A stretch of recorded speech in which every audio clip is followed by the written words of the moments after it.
Les côtés obscurs et les dangers des véhicules électriques sont dissimulés. Les voitures électriques et les vélos alimentés par batterie qui sont en plein essor sont souvent assimilés à l'image d'une énergie propre et de véhicules sans gaz d'échappement nocifs. Les véhicules électriques, cependant, ont certains côtés obscurs ignorés. Deux matières premières sont essentielles à la production de leurs batteries.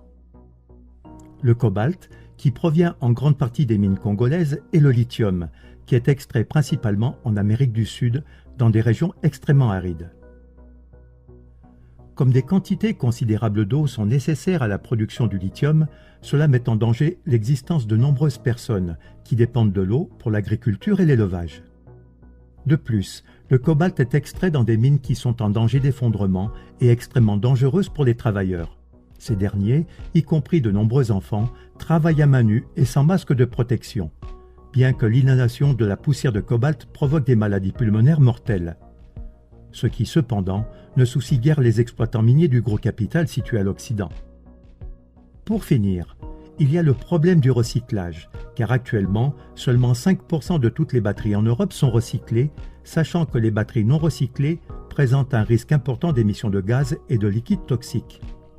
Néanmoins, le gouvernement allemand soutient l'achat de véhicules électriques avec 1,2 milliard d'euros pour aider les véhicules électriques à réaliser une percée.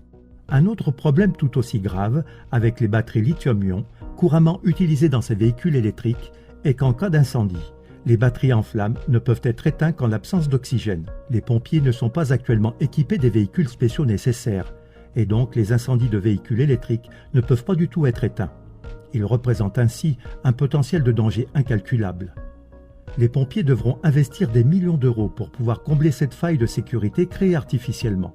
Comme la population n'est pas informée ouvertement et honnêtement des dangers et des coûts réels des véhicules électriques, il est évident qu'une fois de plus, il est question d'atteindre un objectif politique avec aussi peu de résistance que possible, c'est-à-dire le remplacement à l'échelle nationale du moteur à combustion interne et de l'affaiblissement supplémentaire de la position économique de l'Allemagne. Cette politique irresponsable sera payée en fin de compte par le contribuable.